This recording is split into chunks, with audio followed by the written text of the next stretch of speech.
Harford will be here live. He stars in Guys with Kids on NBC. And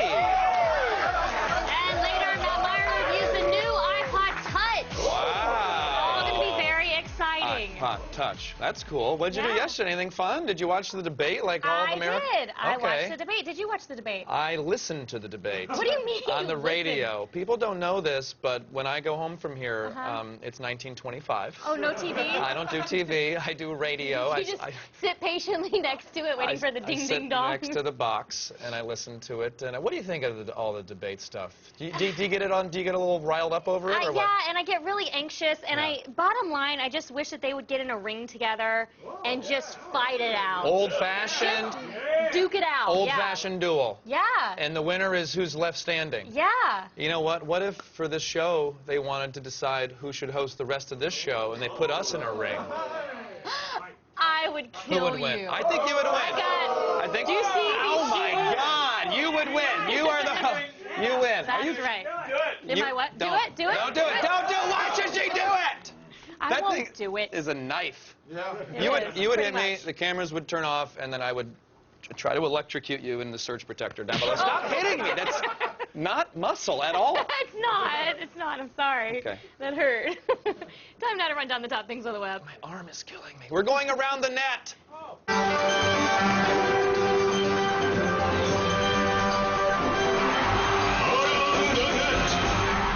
My shoulder. Port my shoulders. Port my shoulder. All right. ATN. ATN. Bring it, Bailey. Bring it, Bailey. First up is a short clip from the Star Wars movie everyone agrees is the best, The Empire Strikes Back, with a very special musical guest star. Oppan Gangnam Style. Gangnam Style. Oppan Gangnam Style. I mean, I'm done with it. I'm done with it. Are you done? I wish Luke would have shot him. Yeah. But how freaked out would you be? Like, Luke, you'd be seeing it around the corner, seeing Psy go Gangnam Style down the road? Take the shot, Luke. Take the shot, Luke. That is so dead on. I'm very good. I'm very amazing. good. Amazing. What a great impression. And now, an eternal classic, bike versus rail versus testicles. Oh, no.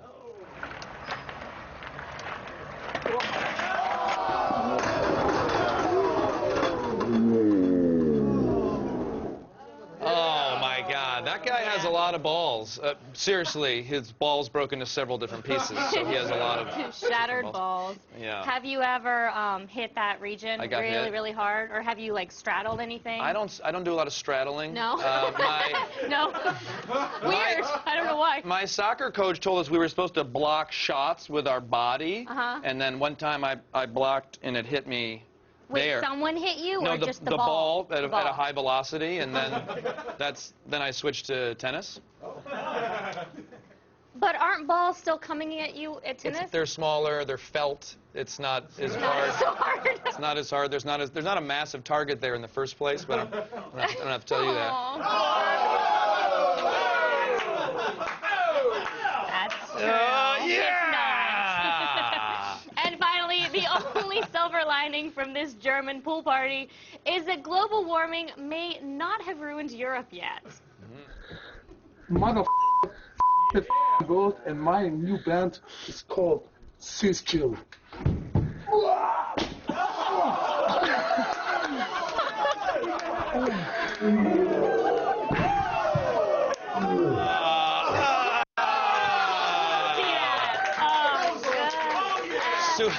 Superior race my ass. Thank you, Ice. Kills me just to see that. Have you hurt your tailbone before? Yes, I broke it. You broke your tailbone? Yes, I broke it. Wow. My sister pushed me off the hammock, Caroline. Oh. Yeah, that's her name. It's Caroline. Is she your older sister, younger sister? She's my younger sister. Well, then... I'm holding my butt just thinking about it. Did you do something to deserve that? Most likely. Well, yeah. I mean, I pushed her off the trampoline onto her head. Okay.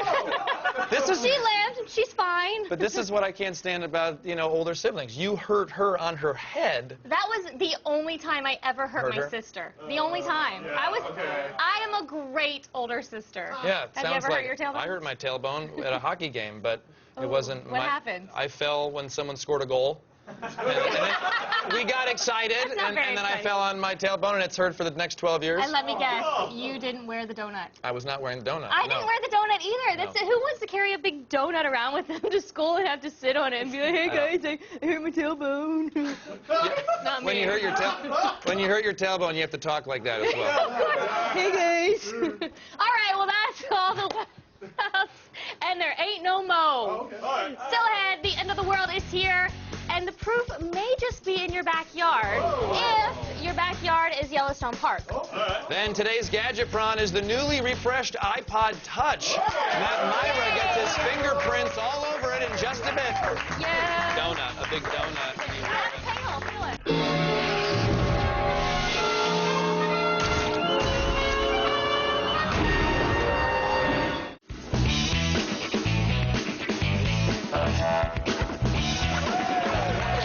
Welcome back, everybody. Now, here are some things we used to think were good ideas. Smoking cigarettes all the time, letting shoe salesmen x-ray your foot to see what size you are, and writing down all the phone numbers of everyone in your city and delivering that information to your doorstep in the form of a giant phone book. And while we eventually figured out that smoking kills you in dozens of different ways and constant foot x-rays will give you horrible foot cancer, we just can't seem to shake this whole phone book thing. Now, 2 years ago, the city of Seattle tried to put an end to the phone book. It offered an opt-out registry, charged phone companies a fee to deliver the books, and a per-book fee for each phone book that ended up in the recycling bin. Unfortunately, the Ninth Circuit Court of Appeals just declared phone books a form of free speech protected by the First Amendment. So now we're never going to get rid of these things.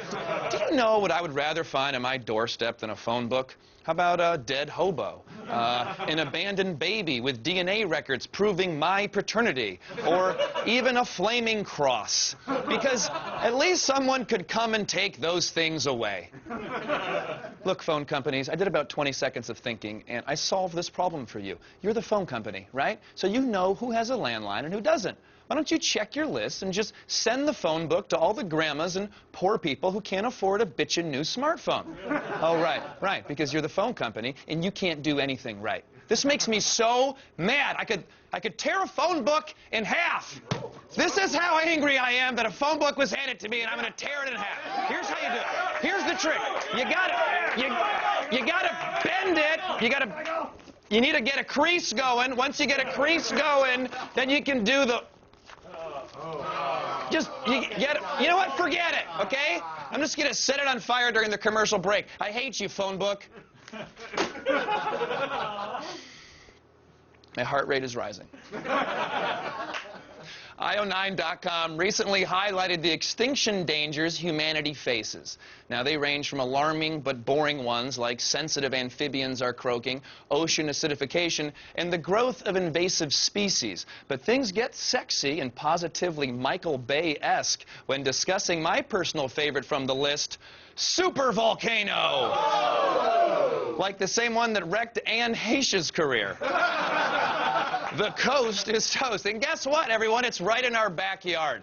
Yellowstone National Park is a wonderful place to vacation and a giant scalding pit of death waiting to erupt across the face of the planet like a zit on yearbook photo day. That's me, everybody. Look at this. It's still the same body. Yeah, I know what you're thinking. Supervolcano, that doesn't sound too bad. Well, the last supervolcano took the stage in Siberia 250 years ago, and the eruption lasted for 1,000 years, and it killed 95% of the Earth's species. So, if your eruption lasts longer than 1,000 years, call your doctor, because you're dead. There's no telling when Yellowstone will erupt, but the threat is rising. No, seriously, the ground in Yellowstone is rising almost 3 inches a year because of all the lava that's waiting to explode in your face. Basically, it's going to be the movie 2012, except John Cusack will die right at the top in a tidal wave of lava. Now, Stephen Hawking has said it's absolutely necessary for mankind to take to the stars to avoid extinction here on Earth. And that's great advice. Go away to flee the extinction. Stay away for the honey boo-boo. Personally, I'd go to space right now just to get away from all the election coverage. Now, speaking of inescapable disasters, no, not my STD results. It's time to talk about the debates. I skipped the presidential town hall thingy last night because I had a tennis date, and then I ate a really bad burrito. But thankfully, the internet condensed 90 minutes of serious policy discussion into 6 GIFs compiled by BuzzFeed. It's like the Cliff Notes version of the event. And for those of you that don't know what they are, Cliff Notes are like GIFs, but for books. And if you don't know what books are, they're like Kindle novels, but on paper. Does that make sense? Anyway, judging by the internet's response, the most popular meme to emerge was Romney's claim that he dealt with issues of gender inequality in the workplace by consulting binders full of women. Now, it's interesting because I'm pretty sure Binders Full of Women is an old Spin Doctors song, isn't it? Now, that remark gave rise to another meme that found Romney trying to appeal to women voters until he mentioned that he wanted to keep them in binders like a serial killer. To be fair, Romney wasn't the only one getting gift, as you can see from this clip of moderator Candy Crowley waiting for Obama to wrap up a long-winded answer. And Miss Crowley scored a GIF-worthy moment of her own when she fact-checked Mitt Romney's answers to questions about Libya. Now, Mitt was fine, but as you can see, his eyebrows were furious. Of course, not just Romney's eyebrows were pissed. His son, Josh Romney, was featured in one very memorable cutaway to the audience. That was instantly translated into GIF magic. So whether you're a Democrat, a Republican, a Libertarian, or whatever Ralph Nader was, I think we can all agree that the debate is best summed up by this GIF. Now, still ahead, we're talking real threats of the apocalypse with IO9 and what we can do to save the planet. Stick around.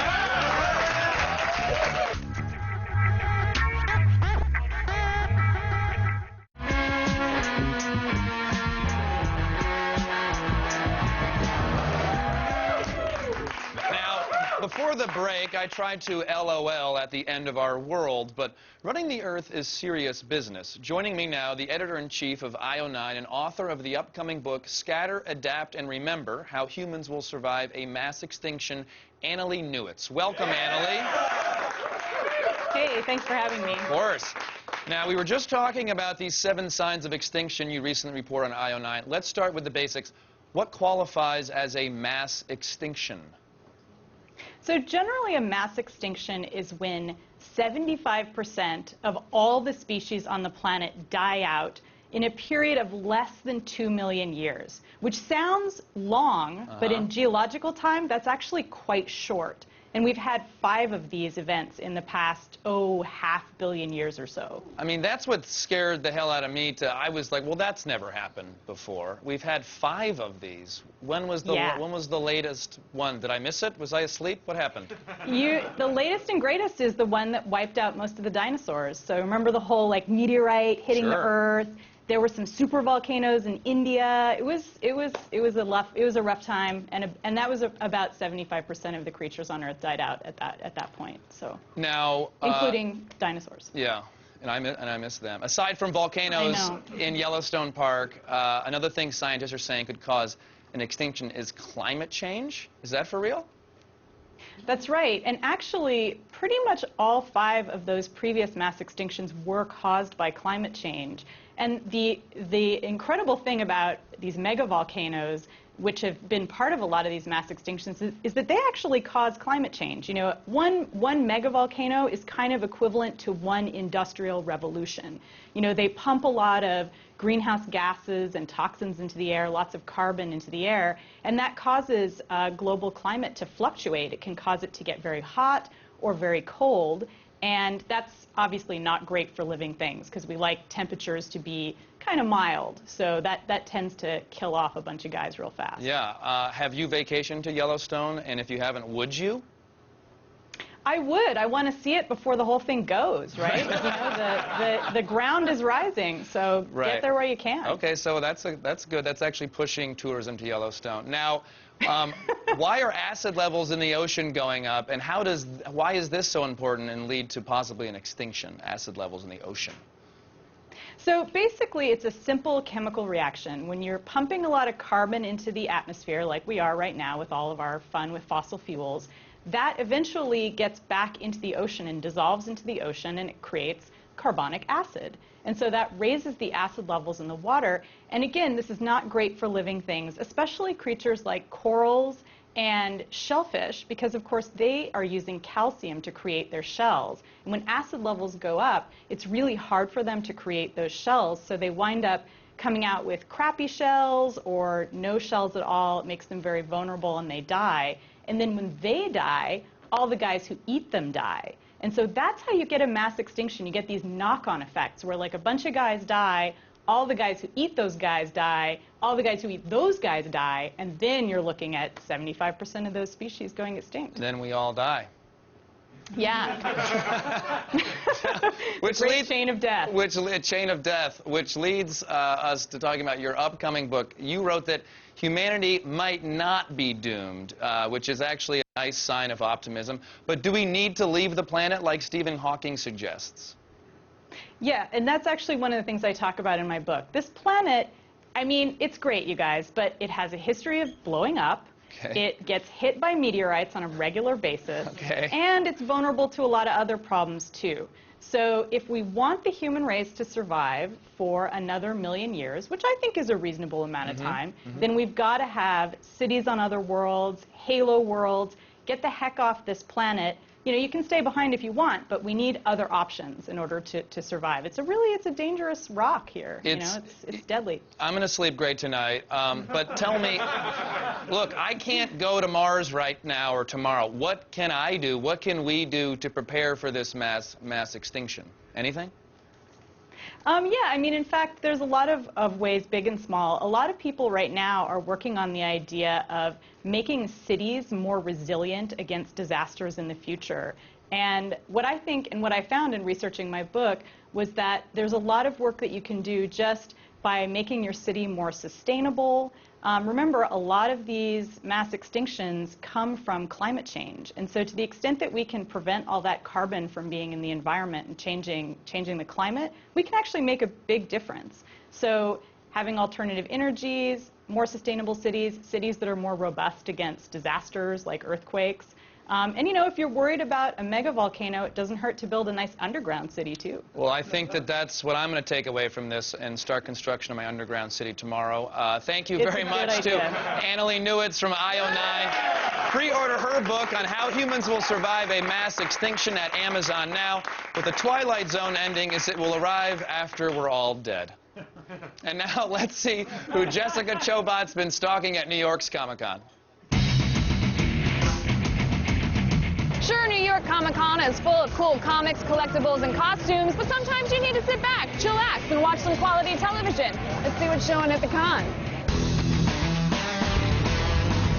Being stranded on a deserted island for 5 years would drive anyone kind of crazy, and Oliver Queen here is getting rid of his frustrations in prime time on Arrow. Okay! You have failed this city. Okay, so can you tell me a little bit about this iteration of Arrow? It's Oliver Queen when he's come back from an island after 5 years, and he's damaged and vengeful. The Oliver that we see in the pilot is very centered, and as we get into new episodes of the series, the ups and downs start a little bit. Nobody can know my secret. It's so grounded, it's so real, and it's edgy, and it's cool. I don't feel like I ever watch it and think like, oh my God, this is so fake. I'm watching it and I'm like, wow, this can legitimately happen. You zip cock to that chair. Not anymore. Are we going to see any other DC characters make cameos in this? Not just cameos. We have China White coming up, we have Deadshot coming up, we have Deathstroke, the Huntress, a super secret character that I can't talk about at all. Well, you can talk about it. We won't stop you. No one's going to say anything?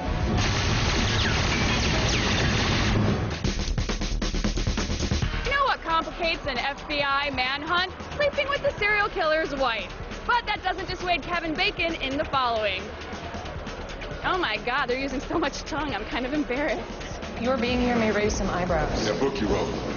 Not to mention my reputation. Just keep your head down, we'll do the talking. Can you give me a rundown about what the following is? Following is a show about a serial killer who escapes from jail. You meet an ex-FBI agent played by me, whose name is Ryan Hardy, and he's the guy that put him in jail the first time.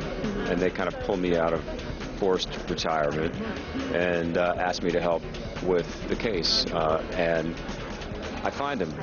I put him back in jail in the pilot, and it kind of begs the question, well, where does the show go from there? He had internet access. It would have been restricted. Because that would stop Joe Carroll. According to the FBI, there are up to 300 serial killers active in the U.S. on any given day. Now, is this legit statistics? That's a legit statistic. Oh, that's awesome. Gives you a pause for thought, doesn't it? Yeah. So the hook of the show is, what would it be like if you could get one incredibly smart serial killer who pulled all of the others together to work for him? You know, Kevin Williamson is responsible for the Scream movies and for Vampire Diaries, and so he's got a really good sense of scary moments. And we got a lot of them. Have you ever been burned for signing a contract that you didn't actually read? Well, if you're trying to buy a place at 666 Park Avenue, I highly recommend you read the fine print. I would not sign that. I like her spirit, and she's beautiful.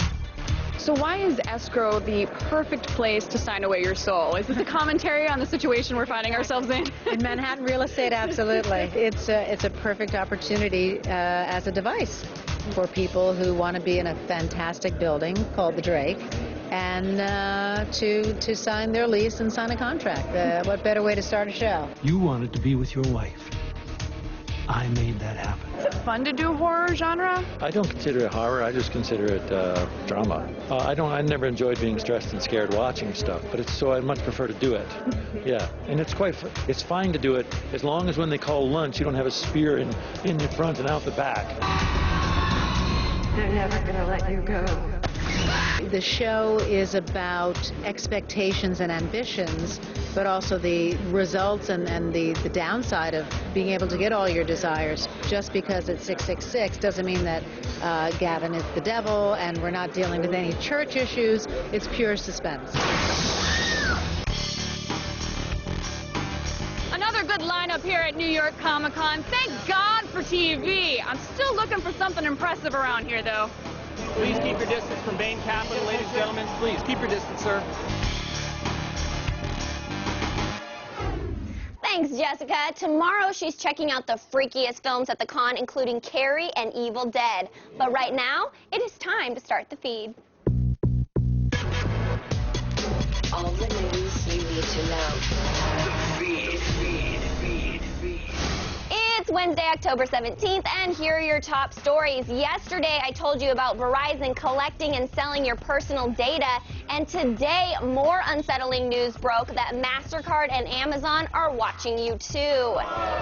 Amazon's Vice President of Global Sales recently disclosed that they're keeping tabs on your online behavior and your searches. They actually group you into general categories and share that info with advertisers. As for MasterCard, their dirty little secret was supposed to be kept confidential as part of an initiative to better reach holiday shoppers. In the plan, MasterCard's senior vice president says they can collect data on all 34 billion purchases its customers make. This means anything you purchase, like prescriptions, porn, or that vacation with your mistress that you really didn't want your wife to find out about. All that information is being collected, stored, and sold to advertisers. Can I get another not cool? No. Exactly. Next up, if you are waiting for your next payday to pre-order Microsoft's new Surface tablet, you might have to wait a little longer now. In less than 1 day, pre-orders for its base model have sold out. The 32-gig, $499 version is now back-ordered 3 weeks.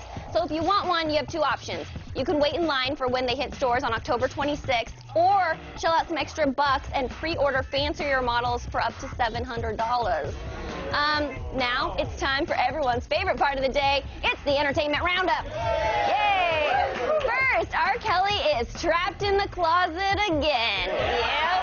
The singer is bringing back his epic hip opera with 20 new episodes that will air on IFC beginning November 23rd. This new installment is nearly as long as the original, which was composed of 22 chapters, the last of which debuted back in 2007. And Chris Rock made headlines after hinting that he may go on a comedy tour with none other than comic legend Dave Chappelle. On Tuesday's Today Show, Chris said they've been collaborating and attempting to create a set together, but nothing is official as of yet. And finally, Dead Space 3 is available to pre-order starting today. And to mark the event, EA released a trailer showcasing the different bonus packs gamers will receive if they buy the game before its February 5th release date. The 2 different packs each include a unique weapon and suit, but the best part is that gamers won't be torn trying to decide which to get because everyone who pre-orders the game will receive both. Nice move, EA. I'm Sarah Underwood, and you've just been fed... I told you guys I'd do that yesterday. Stay tuned, yeah. Stay tuned. Jesse Bradford from Guys with Kids will be here live when we come back. So you can't trust Apple Maps, and Google Maps have worn out their welcome. So say hello to your new navigator, Copilot Live. This brand new app from ALK Technologies puts a new spin on GPS with an interactive user interface. Like a traditional navigator, you can plot your journey by punching in an address or search for something nearby. Once you have your route calculated, let Copilot talk you through each turn or choose one of its suggested alternate routes. But what sets Copilot apart is the additional premium content for maps and searches. Use Wikipedia to learn about your next destination or map out where your friends have checked in on Facebook. Even upload photos from your mobile device and check out where they were geotagged. Have fun never getting lost with Copilot Live. $15 from the iTunes Store or $10 from the Google Play Store.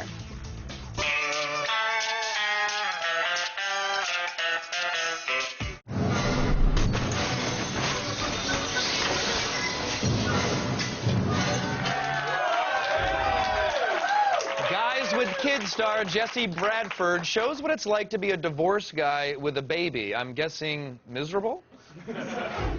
Okay, Nick. Elevator door opens. We walk into Sheila's. We ask her nicely for the tickets, during which Gary will flash her his sad face. Gary, do your sad face. Perfect. Nick, if you have anything insulting to say about Sheila, get it out of your system now. Thank you. Gary, you've never been here before, so I don't want you to be surprised, but Sheila lives in a web in the corner. All right. Good one. Please welcome Jesse Bradford.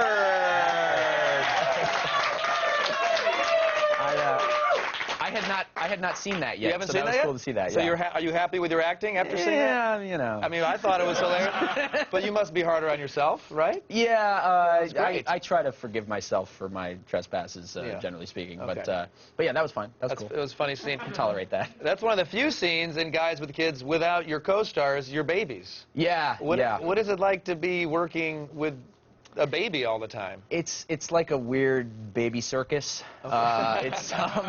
It's a lot, man. We have like 14 kids around at any given. Somebody just went. It was all the men's penises raveling up, is what I think that was. Just birth control, yeah. So you're I don't know how this acting thing works with the babies. Do they just rotate babies all the time? You know who else doesn't know how the acting thing works with the babies? The babies. The babies. And me. That's what I was gonna say. Like, what is that like to have? The fun thing about it is you cannot control anything about what they're going to do. Right. Everything could go off the rails, or they could make it better. Right. And so the occasions when they make it better are actually really special because you just find yourself in this weird territory where you're suddenly improving with a baby. Right. You know, they don't even know it's happening, but you're just trying to keep everything together. And it's like, it actually takes the pressure off things a little bit because live audience and all that stuff, you wonder like, oh, are we going to mess up or whatever. When the babies mess up, it's like it just takes the tension out of everything. It's like, hey, nothing we can do about that. I mean, you know? There's this great scene in the pilot episode where you guys are all at the bar. And you're in your baby Bjorns, and I'm like, the babies are going all over the place, and I'm like, it must be impossible to even deal with that. Now, you were a child actor. Yes. I mean, from very early age. Are you now seeing these kids and babies throw tantrums and think like, wow, I bet you I wasn't so perfect either. Well, I was perfect. You were so, perfect. That's never crossed my mind for a second. Yeah. But what I do think about, my weird fantasy, and judge me how you like with this, is that some of these kids maybe someday down the road might come to me for advice or something like that. You know, like if the show's on for a couple years and they're starting to be, like we have kids that are like, 10 on the show. Right. So maybe they're like 15, 16, and we're all still doing this, and maybe they're starting to, be little adults, and it's hey man, I went through this.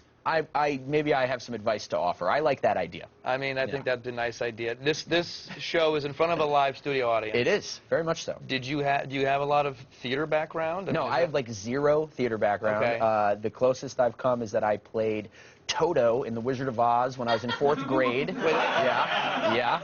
Isn't that the dog? That's the dog. I had a dog suit on. I crawled on all fours. This is true. It's got to be on film somewhere. It must have been videotaped. I'm sure. Yeah. It was only 1986. I think cameras existed. They were this big, but they existed, and there's got to be footage of him playing Toto. We need to see that shortly. Yeah. Okay. And I had to actually audition for it. Audition for Toto. Yeah, this is for elementary school, 4th and 5th grade play, and in the 4th grade, I could have auditioned for anything I wanted to. I was already a professional actor, and I said, no, Toto for me. Why does that appeal to you? Why did that? That doesn't. I don't know if it does anymore. But wow, what a good question. Yeah. I'm going to sit back and get comfortable because this is getting therapeutic. I get paid a lot of money. I don't know.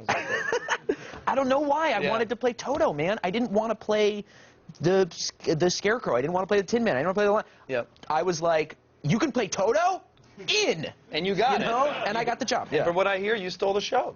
I don't know if I don't know. It was a long time ago. We don't remember. Your Twitter's fun because so many of the photos are of these ridiculous fruit baskets on set. Yes. Of guys with kids. I have to own up to that? Yes. I mean, you did tweet it, and there it is. I mean, what would you do with that? What the hell are those things? You'd take a picture of it, right? Look at this. What is this? I want so badly to meet whoever is making these because they just show up from some service that provides food for our tape nights, and I want to meet the guy or girl or team or unicorn that makes these things, Do they reproduce? Maybe the fruit baskets are somehow like, you know what I mean? Maybe it's that could it's not getting science fiction-y. I don't know. I don't know if I'm buying that. So, but a lot of your Twitter are these things. Is it hard to once a week? Let's not make my Twitter all about fruit sculptures. Once a week, I consistently tweet the fruit sculpture. Do people eat them, or do you just look at them?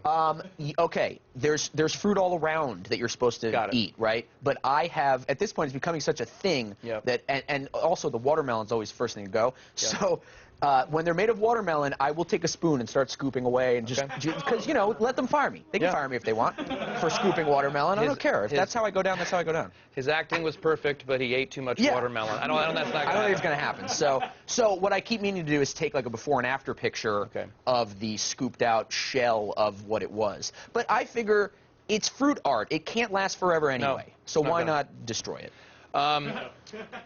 Besides destroying, you also invent. I occasionally invent. Tell us something. We went from destroying to tell us what you've invented. It involves beer or something. Is this right? Well, you want to show the picture first? Is there a picture? Speaks 1,000 words. Okay, so this is the picture, which to me looks like a rubber band on a beer can. Yeah, you're really close. Okay. I was at my neighbor's and we were drinking. Literally, my next door neighbor, great guy, and he had this little packet of miniature bungee cords on his counter. I went, "Whoa, those are cool. What's up?" And he goes, "Oh, I'm returning them. When I bought them online, I thought they were the big size ones." And I was like, "How much were they?" And he goes, $6. And I whipped out $6 and was like, "I want those." And I took them. And 10 minutes later, I'm like, "Hey, I could strap my beer to my hand." And it just kind of went from there. I don't know. And then I wake up with like a beer strapped to everything. That's not true. But yeah, that was Is it a how real that happened. thing, or is that just a thing that you photographed? It's a miniature bungee cord that I used to strap a beer can to my hand. And I sat there for 20 minutes drinking my... I went through that beer pretty quick, and then it was an empty beer can on my hand, and I switched out for another one, and I really did it. But I don't recommend it to anybody. It wasn't really a good move. Drinking... Oh, wait, this is important. And then my ex-girlfriend, actually, tagged something on, like, Instagram or something of a beer koozie built into a glove. There we go. So somebody beat me to the punch anyway. Drinking and inventing aren't always the perfect things, but it's fun to... Let's say thanks to Jesse Bradford. Thank you. Guys with Kids airs Wednesday on NBC, and now back to Candace House of Bailey. Thanks. Coming up, Matt Meyer rocks out with the iPod Touch and Gadget Run. Don't miss it. Tomorrow on Attack of the Show. We've got a twofer of awesome when Patton Oswalt and Rob Riggle are here live with their new comedy, Nature Calls. Then Jessica Chobot sits down with the stars from the killer flicks at New York Comic Con, including Carrie and Evil Dead. And we'll meet up with the Beer Chicks to chat about their new book, The Naked Brewer, and how you can make your own unique beers.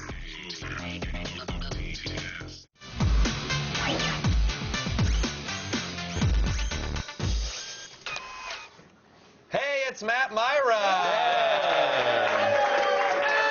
Matt, what do you have for us today? I have this. Looks a lot like an iPhone, doesn't it? I thought it was an iPhone. It's not. It's been a while since we reviewed a music player here on this program. And guess what? This is a lot more than that. This is the new iPod Touch. Whoa. First thing you kids are thinking at home is, that's just your iPhone, Matt. Wrong. Whoa. Once you get past that, you notice how thin this thing is. Take a look at that. It is less than 1/4 of an inch thick. Yep, that's in measurement I'm used to. Been there, done that. Yeah. It's lighter than the iPhone 5. Comes at 3.1 ounces. And the back is aluminum. The case is red here. Comes in a bunch of different colors. The red one's good because they donate to the Project Red, which is a nice cause. So if you can spare it, go for it. Case has a nice contoured edge to it. It's not straight like the iPhone is. It's got the familiar design. You got the home button here, volume up and down on the sides there. Overall, a very sleek, extremely thin design that I find quite pleasing. It looks cool in your hand. Right. Along with the pleasing shape, you get this weird, awesome feature called a wristband. What? Yeah, I don't know. Pay attention, that sounds kids. Weird. Yeah. What You does that just mean? press this little metal thing in there, right? Out pops a place to hang your wristband that they include. Oh, Apple, you have thought of everything I don't want. I don't know if I want to put that around my wrist. I don't know. I guess it's cool because I assume the market for this is, you know, kids. Yeah. You don't want to give a phone to. Right. No. Unless you're one of those jerk parents. This is the first iPod Touch since, listen up, jerk parents. This is the first iPod Touch since 2010. Yeah. I'm guessing that this one is faster. It is. It's a lot faster, Michael. Okay, good guess. It's an A5 processor now. It's not the A6 in the new iPhone, but it is getting a bump. It's a dual core. That's the first dual core we've seen in an iPod Touch. Okay, cool. Now, I will say this, though. The iPod Touch, it runs apps just as fast as the iPhone 5. You're expecting it to be a little bit slower, but this is the old iPod Touch, and it just smokes it. You can play Angry Birds Space Free much quicker than you could before. Okay, right. Yeah, it boots up in about 6 seconds, too, and the apps that require the internet are they're going to run just as fast as your internet connection will allow them. Again, it's Wi-Fi only, no 3G on there. Okay. Downside is you're stuck with Apple Maps on here as well. Which is hideous. Yeah, when that first happened, I was like, get over it, kids, but then I used it. It's not. No, oh, bueno. It sent me in wrong. It got me here, but that's the only place it's got me. The screen is now 4 inches. Yeah. Is that really that much better, bigger? I mean, it is. It is, but there's a bunch of reasons to go with the larger screen. Of course, you're going to have more room to watch stuff. You're going to have bigger space for your apps and stuff like that. But the market for this device sort of gets muddled as this screen gets bigger. Because we have 7-inch tablets now. Who knows what's happening with the, iPad mini, if that's going to be a thing that we're going to see next week. And they have 7-inch tablets. You have 5-inch phones. This thing makes less and less sense every time I think about it, but it's very good at what it does. You're going to get more in terms of seeing more emails, more of Safari. You're going to see all that stuff. It's going to fit on there, nice and big. Retina display also, so video is going to look really good as well. Yeah.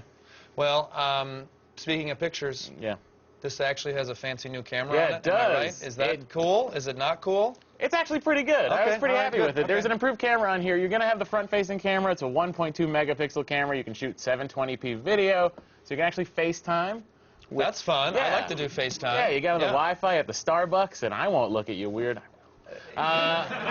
Listen, in fact, it actually appears to be a little bit better than the iPhone 4 camera, which is actually what this is. The video quality is better. The camera on the back, 5 megapixels. Same optics as the iPhone 4, but a better image processor. So what you get is actually pretty good-looking photos of a Vikings hat and a Star Wars toy. Right, that's a good photo. But Look at that. Look at how beautiful the flowers are. That's pretty. It will not go on to replace your point and shoot, but it's going to be a very handy thing to have. All in all, I was very happy with the picture abilities of the iPod Touch. We've gone almost the whole review. We haven't even talked about music. Yeah. Isn't that kind of the whole thing? Yeah, it sure is. This thing actually plays music, everybody. The iPod software is somewhat different than before. It's iOS 6, so you get the new facelift. It's like a lighter color. Some things are changed. You get slide it on the side there. You get album view comes up, and then you can try to use that, but that's kind of pointless. Never enjoyed it. Apple lossless files sound terrific through here. One thing I will tell you immediately is that podcasts have moved out of the iPod app into their own crappy app called Podcasts.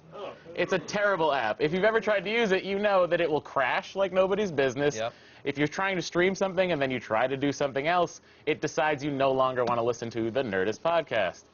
The album app... Download that, kids. The podcast app and the album view belong in the recycling bin. Yeah, they do. And then the other problem I had with this is the headphone jack's on the bottom as well. Yeah. But the app itself does not turn around. So if you're at the gym, you put it on the treadmill or something like that, you're going to have an upside down this. It doesn't make any sense. Well, the new iPod Touch can be yours starting at $299 for the 32 gig model. Matt Myra, what's your verdict? Well, we are giving this a 4 out of 5. I struggle with it. No applause for 4 out of 5. Come on, you guys. That's pretty good. Thank you. That's about right.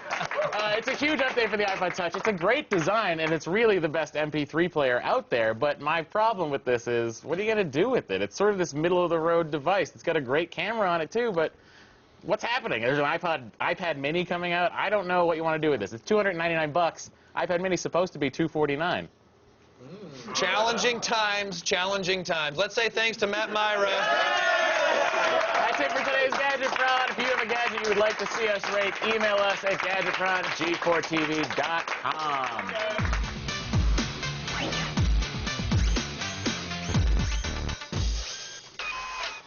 It's time for today's epic fail.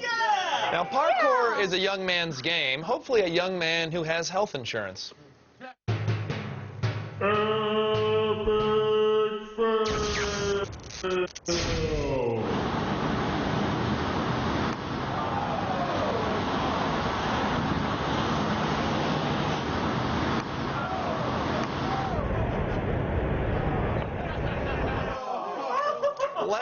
You know, he was just picking out his headstone ahead of time.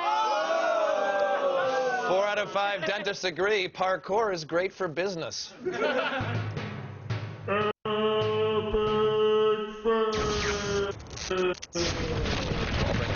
So, everybody, we're going to try it again because I certainly did not succeed, and it's not easy. It's not easy ripping this thing. You think you can do it? You do have guns. Ready? 1, 2, 3. Rip it!